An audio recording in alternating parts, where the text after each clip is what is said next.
چند باتیں یہ جو وقف امینڈمنٹ بل ہے اس کے تعلق سے میں کر کے میری بات کو ختم کروں گا. ایک فکر اور ایک درد کو آپ کے سامنے شیئر کرنا چاہتا ہوں، منتقل کرنا چاہتا ہوں.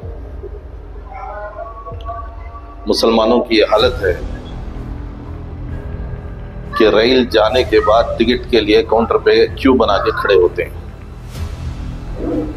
فساد ہونے کے بعد ریلیف کیمپ لگاتے ہیں، چاول، کمبل اور پلاسٹک کے آئٹمز، ٹوتھ برش اور بسکٹ کا انتظام کرتے ہیں. یہ مسلمان وہ تھے صدیوں کے بعد آنے والے حالات کو بصیرت کے ساتھ دیکھ لیتے تھے، اس کا انتظام کر لیتے تھے. یہ ایک زندہ قوم تھی، پتہ نہیں کس کی نظر ہوئی، ہم اٹھنے کا نام نہیں لے رہے. 8 اگست کو پارلیمنٹ کے اندر ایک بل پیش کی. اب سوال یہ ہوتا ہے بل کسے کہتے ہیں؟ قانون کے اندر یا قانون بنانے کے لیے یا پہلے سے جو قانون ہے اس کے اندر ترمیم کرنے کے لیے اگر کوئی پرپوزل دیا جاتا ہے تو اس کو بل کہتے ہیں. پارلیمنٹ میں اگر کوئی ٹیبل کیا جاتا ہے تو اسے بل کہتے ہیں. جب وہ پاس ہو جاتا ہے تو اسے ایکٹ کہتے ہیں. یہ ابھی ایکٹ نہیں ہوا ہے، اس لیے نہیں ہوا کہ اس کے اوپر اعتراضات ہو گئے. اتنے اعتراضات ہوئے کہ وہاں پر جواب دینے والوں کی کمی ہو گئی، سوال کرنے والوں کی زیادتی ہو گئی. تو فوراً انہوں نے چالاکی کے ساتھ ایک کمیٹی بنا دی. اس کا نام دیا JPC، جوائنٹ پارلیمنٹری کمیٹی. اکثر مسجدوں میں جب فیصلہ کرنا ہوتا ہے ایک گروپ کے لوگ زیادتی کرنے پر اٹھاتے ہیں تو پھر وہ فیصلے کا دن بدل دیا جاتا ہے، طریقہ بدل دیا جاتا ہے.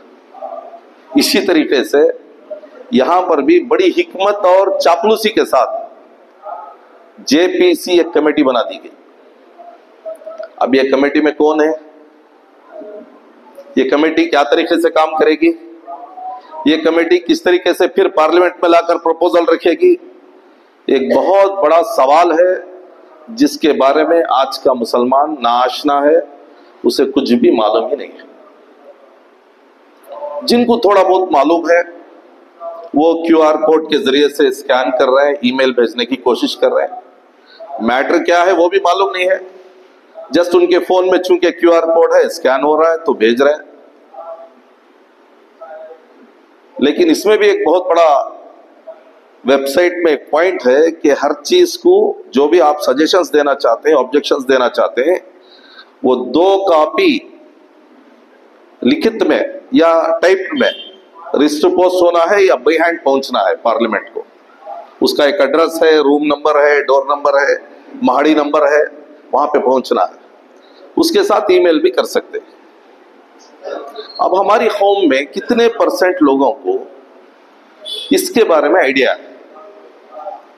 ہمارے ساتھ بہت سے لوگ IT BT کے بہت سے لوگ ہیں جو انفارمیشن ٹیکنالوجی میں پڑھ رہے ہیں، کمپیوٹر انجینئرنگ کر رہے ہیں.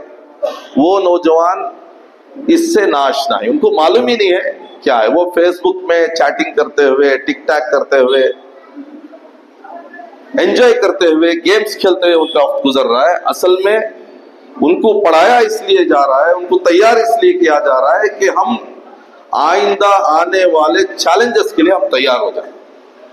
لیکن آج جو پڑھایا جا رہا ہے، آگے بڑھایا جا رہا ہے، ان کو 2 روٹی کمانے کا طریقہ اور ہنر سکھایا جا رہا ہے. جب ملک آزاد ہوا اس وقت میں مسلمان بھی اپنی ایک سیاسی قوت بنانے کی سوچ رہے تھے. اس وقت میں ان کی ہمتوں کو توڑ دیا گیا، ان کو کنفیوز کر دیا گیا. پوچھا گیا کہ تم سیاسی قوت کیوں بناؤ گے جبکہ ہم اویلیبل ہیں؟ وہ بتایا کہ ہم سیاسی قوت اس لیے بنانا چاہتے ہیں کہ ہمیں وقف پراپرٹیز کو حفاظت کرنی ہے، ہمیں حج کا جو معاملہ ہے، ٹورزم، وہ کرنی ہے، اور ہمارے شریعت کے جو قوانین ہیں ان کی حفاظت کرنی ہے، اور مساجد کی حفاظت کرنی ہے، درگاہ کی حفاظت کرنی ہے. اس وقت میں ہمارے سے غلطی ہوئی. وہ غلطی یہ تھی کہ ہم سامنے والے کے ساتھ ڈائلاگ کرتے ہوئے سیاسی گر کو نہیں سمجھ پائے۔ وہ ہمیں یہ بتایا کہ اگر آپ کو وقف کی پراپرٹیز کی حفاظت کرنی ہے تو ہم آپ کو وقف بورڈ بنا کے دے دیں گے، اتنا بہترین وقف بورڈ بنا کے دیں گے، اس میں یہ بھی رہے گا، وہ بھی رہے گا، وہ بھی رہے گا، چاکلیٹ بھی ہے، لڈو بھی ہے، پھر مٹھائی بھی ہے، پورا کا پورا بورڈ مسلمانوں کے حوالے کیا۔ پھر اس کے اندر قوانین میں طاقتور پوائنٹس ڈال کے دیے تاکہ مسلمان سیاسی قوت نہ بن سکے، جسٹ ایک ووٹ بینک بن کے رہ سکے۔ حج کا معاملہ آیا، حج کمیٹی بنا کے دیا گیا، اسی طریقے سے شعار اسلام کا معاملہ آیا، مسلم پرسنل لا بنا کے دیا گیا۔ لیکن ہمیں یہ سوچنا تھا کہ ہم صرف یہاں پر نماز پڑھنے کے لیے، روزہ رکھنے کے لیے نہیں آئے ہیں، ہماری بہت بڑی ذمہ داری سماجی خدمت کی بھی ہے۔ راستے بنانا، پارک بنانا، فلائی اوور بنانا، لوگوں کے لیے رسانی کا سامان مہیا کرنا، ریلوے بورڈ بنانا، بس سٹینڈ بنانا، یہ بھی ہماری ذمہ داری ہے۔ ہم اس میں کھو گئے، ہم اس میں غلطی کی۔ اس کا خمیازہ یہ ہوا کہ ہم اب تک ووٹ بینک بن کے تھے، اب دھیرے دھیرے دھیرے دھیرے ہم ووٹ بینک کی بھی حیثیت نہیں رکھتے۔ یہ جو امینڈمنٹ پیش کیا گیا ہے، یہ امینڈمنٹ میں کتنے خطرناک چیزیں ہیں، یہ ہمیں آج سمجھنے کی ضرورت ہے۔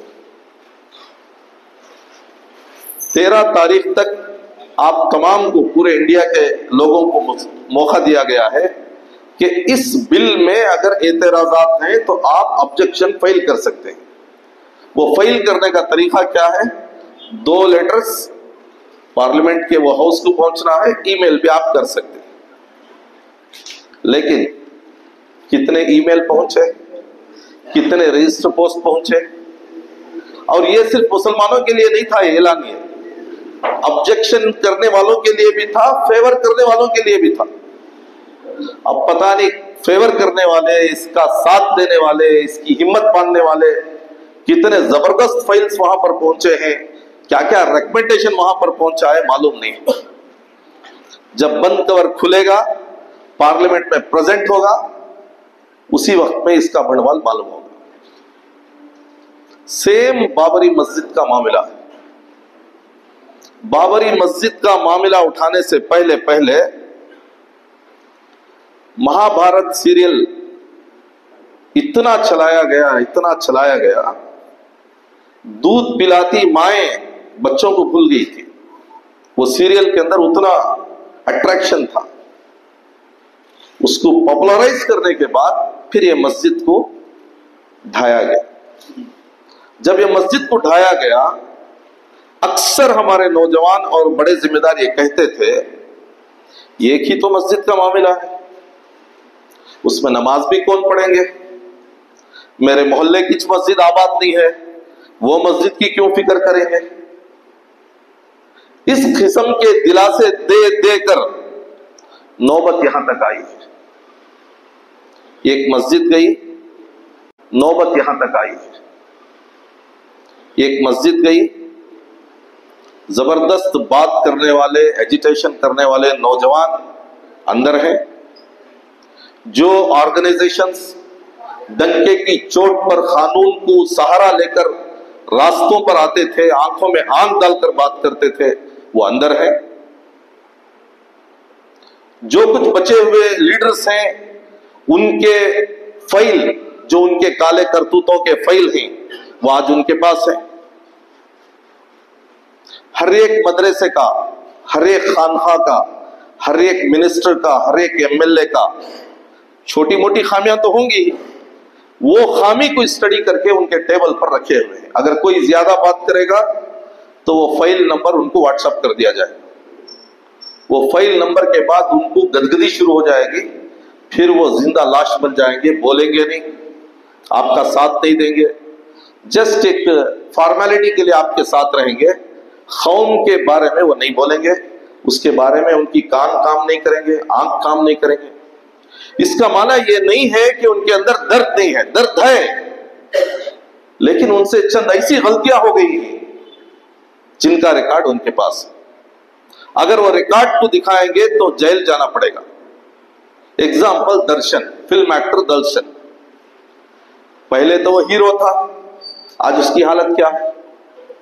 اس قسم کے فائلز رکھ کر وہ ڈراتے ہیں، دھمکاتے ہیں۔ لیکن جو غریب نوجوان ہیں جن کے پاس کھونے کے لیے کچھ نہیں ہے، وہ ایسے پروگرامز کر کے آپ کو جگانے کی کوشش کرتے ہیں، اٹھانے کی کوشش کرتے ہیں۔ پہلے وقف ایکٹ کے تحت یہ سبجیکٹ تھا کہ وقف کی پراپرٹی کوئی سیل نہیں کر سکتا، کوئی پرچیز نہیں کر سکتا۔